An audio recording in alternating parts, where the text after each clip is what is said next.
Hi everyone, welcome back to my YouTube channel. My name is Rosie and if you are new here, please do subscribe.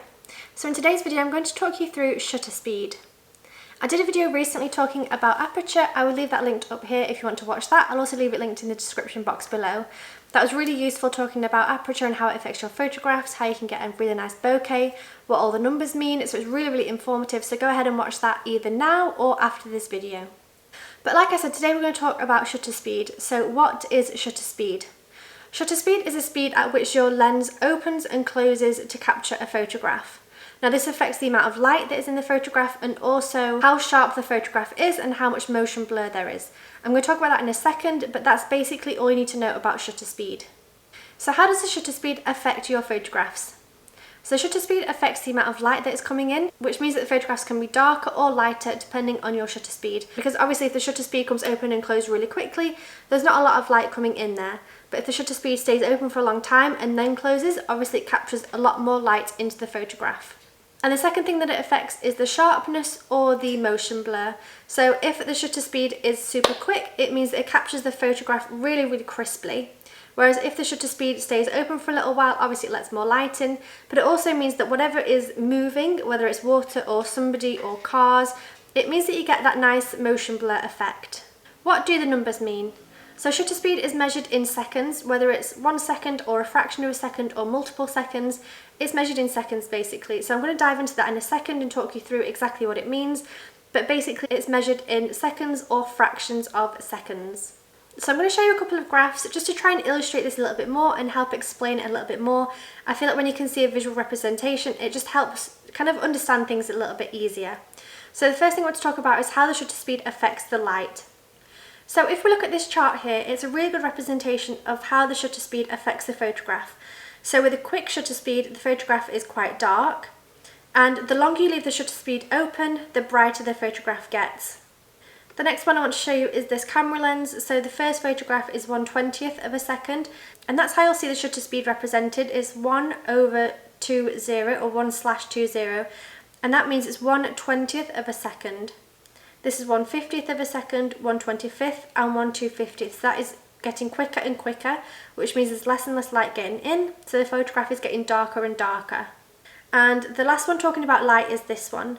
So the f-stop and the ISO is exactly the same for all 8 photographs. The first photograph is shot at 1/250th of a second. The second photograph is 1/125th, 1/60th, 1/30th, all the way up to half a second. So 1/2, we all know is half. That's a quarter, an eighth.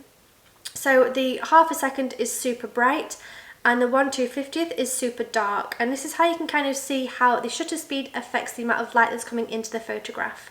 And like I said at the beginning, the shutter speed also affects the motion blur or how crisp a photograph is. So the first chart I'm going to show you is this one, where there's a man running. So 1/500th, everything is super crisp and clean and in focus. 2/50th, there's maybe a tiny slight bit of blur. 1/25th, a little bit more blur, all the way up to half a second where the whole photograph is blurry. The man running is blurry. Again, we've got another one that's very similar. I'll just show this up quickly. So 1/2000th of a second is super crisp, all the way up to 1/3 of a second, which is blurry. So I'm just showing you these so you can get used to the fraction and how it's shown and how that represents what that means in terms of the photograph. So 1/3 of a second you can see is super blurry, and 1/2000th is super crisp. With the shutter speed you can be super creative. So I'm going to show you a couple of different ways that you can use shutter speed in your photography. So the first chart is this wind blower thing, I don't know what it's called, but the first photograph is with a slow shutter speed. So because the shutter was open for a long time and this was obviously moving, there's a lot of motion blur there. But with the fast shutter speed, it opens and closes quickly, which means that when it's moving, it captures it in one frame, in one position. So there's no blur in that one. So in terms of photography, you can use this for things like this carousel here. This first one was shot at 1/15th of a second, and the second photograph was shot over 8 seconds. Now you can see this blur here is because the shutter speed was kept open for 8 seconds, and it means that the light kind of leaves that trail of where it was because the shutter speed is open for such a long time. And here's another one with this Ferris wheel. The first one is shot at 1/120th, and the second one was shot in 4 seconds. So that's 4 seconds, and you can see the motion blur there, and it creates really beautiful photographs. And you can see in this photograph how much it affects your photographs if you change the shutter speed. There's this one as well from London where there's these nice light trails and the bus number. So that's a great example as well. Another one is these blue lights. So this is quite a popular technique that people use. They keep the shutter speed open for a long time while cars drive past, and your camera captures the light trails of the lights at the front and the back of the car. Another fun thing you can do with shutter speed is to draw things with sparklers. So this one is a crown, but you can also draw hearts, or you can draw like whizzing around a couple, or you can write love, you can write names. It's a really fun one to do with kids, with families, with couples, things like that. You can get really beautiful photographs. Another thing you can do with shutter speed is to keep it open for quite a long time, a couple of seconds up to a couple of minutes or even hours, and do light trails. So these take a lot of time to do because obviously you need to be able to capture it for maybe 30 minutes to be able to get that beautiful long line of the stars. But this is something really, really fun to do because you see all the lines here of all the stars and how they move in the night sky. And the last thing that people tend to do with shutter speed is to capture motion blur with water. So this photograph here with the mountains, you can see the water in front. The first one was shot at 1/60th of a second, and you can see all the splashes of water. You can see, you know, everything's super crisp and clear. And with the second photograph, it's shot at 4 seconds. So everything is smooth, everything's nice and blurry, and you get that nice motion blur of the waves at the front with that white, you know, the white bit of water at the front. So again, this shows you what you can do with a shutter speed alone. This is a good little chart I'm just going to pull up to show you here. This shows you the shutter speed and what it can be used for along the side. So half a second is great for blurring slow motion water, for example. A quarter of a second for blurring people walking. An eighth of a second is for fast flowing water, and so on. So you can see that 1/2000th of a second is perfect for birds in flight, things like that. Super, super fast moving things. So I think this chart is really useful. And the last chart I want to show you is this one. So anything that's shot under 1/8 of a second, you will need a tripod because your handshake alone will make the photograph blurry, and because your shutter speed is open for a long time, the image anyway is going to be blurry if there's any motion going on in the photograph, but also if you hold it, the photograph's going to be blurry. Even if you think you're holding super, super still, there's still some blur there, there's still some motion. So anything below 1/8 of a second, you will need a tripod.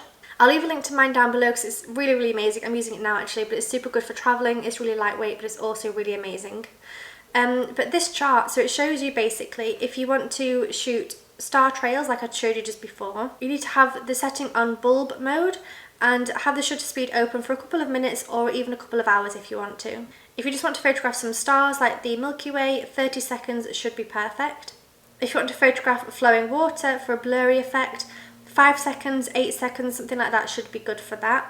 If you want to photograph nighttime photography like cities and cityscapes and water and things like that, around 1 second, 1 or 2 seconds should be good. If you want to photograph people, this recommends 1/25th of a second. I personally shoot at 2/50th of a second, but anywhere in that region is perfect. And then for fast sports, maybe 1/1000th of a second. And apparently to photograph the sun it's 8,000th of a second. I've never photographed the sun, but it's there if you want to try it. There's the information. So in terms of creativity, using the shutter speed can be really, really awesome. You can completely change your photograph, especially if you shoot at night time or if you want to shoot blurry photographs, traffic, water, things like that. This is where you get your full creative control. But just bear in mind that if you do change the shutter speed, you will also have to change the ISO and the aperture to make sure the photograph is well exposed. So let's run down everything you should have learned in this video. Shutter speed is the time in which your shutter is open and closed. It's measured in seconds, so either a fraction of a second or a whole second or more than, multiple seconds. The shutter speed affects the amount of light going into the photograph, and it also affects the blurriness and the motion blur or the sharpness of the photograph. Shutter speed is mostly used for moving water, for example a waterfall or a lake or something like that. It's also used for nighttime photography, for carousels, things like that, Ferris wheels, things with lights that move where you can capture that nice blur, for star trails, for drawing with sparklers, and also just for in terms of capturing fast moving things like sports and birds and people and children, things like that. You'll change your shutter speed depending on what you want to capture. So I really hope you enjoyed this video. If you did, please do give it a big thumbs up. Make sure you subscribe for more videos. Like I said before, I have that video that I did recently talking about aperture. I'll leave it linked below, but my next video is going to be talking about ISO, and then I'll also be doing a video talking about how to combine all three aspects of photography to get the perfect photograph. So make sure you stay tuned for those, and I will see you very soon. Bye!